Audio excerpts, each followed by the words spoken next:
Kuku TV please subscribe. Kuku TV ಉಡುಪಿಗೆ ಮತ್ತೊಮ್ಮೆ ಸ್ವಾಗತ. ಕರಡಿಯ ನಗು ಒಂದು ನಂಬಿಕೆಯ ಕಥೆ. ಒಮ್ಮೆ ಯುದ್ಧದ ತಾಕತ್ತಿನಿಂದ ಜನರನ್ನು ಭೇದಿಸಿದ್ದ ಕರಡಿ ಇಂದು ಪುಟ್ಟ ಹಕ್ಕಿಗಳೊಂದಿಗೆ ನಗುತ್ತಿದೆ. ಏಕೆ? ಈ ಕತೆ ಮಾತು ಹೇಳಲು ಮನಸ್ಸು ಕಲಿತುಕೊಳ್ಳುತ್ತದೆ. ಕರಡಿಯ ನಗು ನಂಬಿಕೆ, ಬದಲಾಗುವ ಹೃದಯ ಮತ್ತು ಪ್ರೀತಿಯ ಪಾಠ. ಒಂದು ದೊಡ್ಡ ಅರಣ್ಯ, ಗಾಢ ಹಸಿರು, ಹಕ್ಕಿಗಳ ಕೂಗು, ನದಿಯ ಹರಿವಿನ ಸದ್ದು. ಅಲ್ಲಿ ಒಂದು ಪ್ರಭುತ್ವ ಹೊಂದಿದ್ದ ಕರಡಿ ರುದ್ರ. ಎಲ್ಲಾ ಪ್ರಾಣಿಗಳಿಗೂ ಅದು ಭಯ. ಕರಡಿ ಕೋಪಗೊಂಡರೆ ಅರಣ್ಯವೇ ನಡುಗುತ್ತಿತ್ತು. ಅದನ್ನು ನೋಡಿದರೆ ಪಕ್ಷಿಗಳು ಹಾರಿಕೊಂಡು ಹೋಗುತ್ತಿತ್ತು, ಪ್ರಾಣಿಗಳು ಭಯಪಡುತ್ತಿದ್ದವು. ಯಾರಿಗೂ ಕರಡಿಯ ಹತ್ತಿರ ಹೋಗಲು ಧೈರ್ಯವಿಲ್ಲ. ಅದೇ ಅರಣ್ಯದಲ್ಲಿ ಒಂದು ಪುಟ್ಟ ಹಕ್ಕಿ. ಅದು ಒಂದು ಮರದ ಎತ್ತರದ ಕೊಂಬೆಯಲ್ಲಿ ಗೂಡು ಕಟ್ಟಿಕೊಂಡಿತ್ತು. ತನ್ನ ಮಕ್ಕಳನ್ನು ಜಾಗ್ರತೆಯಿಂದ ಸಾಕುತ್ತಿತ್ತು. ಒಂದು ದಿನ ಗಾಳಿ ಬಲವಾಗಿ ಬೀಸಿದಾಗ ಗೂಡು ಕೆಳಕ್ಕೆ ಬಿದ್ದು ಹೋಯಿತು.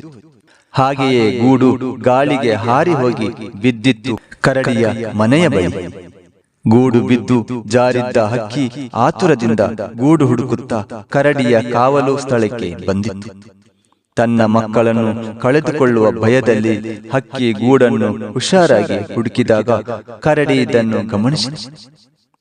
ತನ್ನ ಆಹಾರದ ಬಗ್ಗೆ ಯೋಚಿಸುವ ಬದಲು ಕರಡಿ ಆ ಗೂಡನ್ನು ಹಿಂತಿರುಗಿಸಿಕೊಡಲು ಮುಂದಾಯಿತು. ಪ್ರಾಣಿಗಳು ಅಚ್ಚರಿಪಟ್ಟು ನೋಡುತ್ತಿದ್ದವು. ಕರಡಿಯು ಬಲವಂತದಿಂದಲ್ಲ, ಪ್ರೀತಿಯಿಂದ ಗೂಡನ್ನು ಮರಕ್ಕೆ ಹತ್ತಿಸಲು ನೆರವಾಯಿತು. ಆ ಪುಟ್ಟ ಹಕ್ಕಿಯು ಧನ್ಯತೆಯಿಂದ ಹಾರಿ ಹೋಯಿತು. ಅಷ್ಟರಲ್ಲಿ ಕರಡಿಯು ಮೊಟ್ಟ ಮೊದಲ ಬಾರಿಗೆ ನಸುನಕ್ಕುತ್ತಿತ್ತು. ಒಂದು ಸಣ್ಣ ನಗು, ಆದರೆ ಅದು ಕರಡಿಯ ಹೃದಯದಲ್ಲಿ ನೂತನ ಭಾವನೆ ಮೂಡಿಸಿದ ಕ್ಷಣ.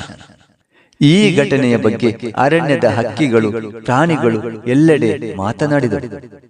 ಕರಡಿಯು ನಗಿದಂತೆ ಕಾಣಿಸಿತು. ಅದು ಪುಟ್ಟ ಹಕ್ಕಿಗೆ ಸಹಾಯ ಮಾಡಿತು. ಎಲ್ಲರೂ ನಂಬಲಾರದಂತಹ ಸಂಗತಿ. ಕೆಲವು ಪ್ರಾಣಿಗಳು ಇನ್ನೂ ಅನುಮಾನದಿಂದಲೇ ನೋಡುತ್ತಿದ್ದರು. ಬಹುಮಂದಿ ಈಗ ಕರಡಿಯ ಹತ್ತಿರ ಬರಲು ಯೋಚಿಸಲಾರಂಭಿಸಿದರು. ಒಂದು ದಿನ ಒಂದು ಹುಲ್ಲುಗಾಡಿನಲ್ಲಿ ಇರುವ ಜಿಂಕೆಯ ಕಾಲು ಮುರಿದಿತ್ತು. ಎಲ್ಲರೂ ಹೆದರಿ ಹೋಗಿದ್ದರು. ಆದರೆ ಜಿಂಕೆಯು ಧೈರ್ಯ ಮಾಡಿ ಕರಡಿಯ ಬಳಿ ಬಂದು ಸಹಾಯ ಕೇಳಿತು. ಕರಡಿಯು ಆ ಸಮಯದಲ್ಲಿ ಯೋಚನೆ ಮಾಡಿದ, ನಾನು ಬಲವಂತದಿಂದ ಭಯ ಮೂಡಿಸಬೇಕು ಅಷ್ಟೇನಾ? ಇಲ್ಲವೇ ಈ ಬಲವನ್ನು ಸಹಾಯಕ್ಕೆ ಬಳಸಬೇಕು?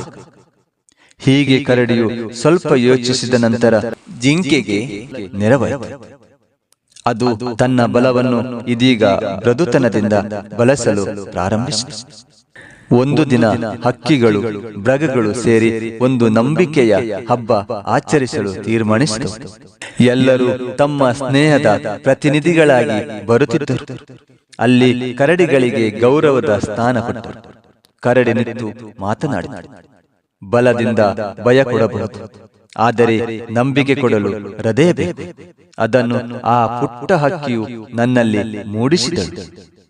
ಆದರೆ ಎಲ್ಲರಲ್ಲೂ ಸಂತೋಷವಿರಲಿಲ್ಲ. ಚಿರತೆ ಅರಣ್ಯದ ಇನ್ನೊಂದು ಗರ್ವಿತ ಪ್ರಾಣಿ. ಕರಡಿಯ ಈ ಬದಲಾವಣೆಯಿಂದ ಕೋಪಗೊಂಡಿತು. ಅದು ಕರಡಿಯ ಮೇಲೆ ಗೌಪ್ಯವಾಗಿ ದಾಳಿ ಮಾಡಲು ಯೋಚಿಸಿತು. ಆದರೆ ಕರಡಿಯನ್ನು ಕಾಪಾಡಲು ಪ್ರಾಣಿಗಳು ಒಂದು ತಂಡವಾಯಿತು. ಈಗ ಅವರು ಕರಡಿಯನ್ನು ಭಯವಿಲ್ಲದೆ ಒಳ್ಳೆಯ ಸ್ನೇಹಿತ ಎಂಬ ದೃಷ್ಟಿಯಿಂದ ನೋಡುತ್ತಿದ್ದರು. ಚಿರತೆ ದಾಳಿ ಮಾಡಿದಾಗ ಕರಡಿ ಹೋರಾಡಿದರೂ ಕೊನೆಗೆ ಚಿರತೆಯನ್ನು ಹಿಂದೆ ಓಡುವಂತೆ ಮಾಡಿತು. ಆದರೆ ಇದಕ್ಕೆ ಕಾರಣ ಕರಡಿಯ ಶಕ್ತಿಯಲ್ಲ, ಎಲ್ಲ ಪ್ರಾಣಿಗಳ ಬೆಂಬಲ. ಕರಡಿ ಎಷ್ಟು ಬದಲಾಗಿದೆ ಅನ್ನೋದು ಅಲ್ಲಿಂದ ಸಾಬೀತಾಯಿತು. ಕರಡಿಯು ಎಲ್ಲಾ ಹಕ್ಕಿಗಳೊಂದಿಗೆ ಕುಳಿತು ನಗುತ್ತಿತ್ತು. ಪುಟ್ಟ ಹಕ್ಕಿಯ ಜೊತೆ ಆಟವಾಡುತ್ತಿತ್ತು. ಈಗ ಕರಡಿಯ ನಗು ಅರಣ್ಯದ ಶಾಂತಿಯ ಸಂಕೇತವಾಗಿದೆ. ವೀಕ್ಷಕರೇ, ಶಕ್ತಿ ಉಪಯೋಗಿಸುವುದು ಭಯ ಹುಟ್ಟಿಸಲು ಅಲ್ಲ, ನಂಬಿಕೆ ಕಟ್ಟಲು. ಒಂದು ಪುಟ್ಟ ಪ್ರೇಮದ ಕೆಲಸವೂ ಒಂದು ದೊಡ್ಡ ಹೃದಯ ಬದಲಾಯಿಸಬಲ್ಲದು.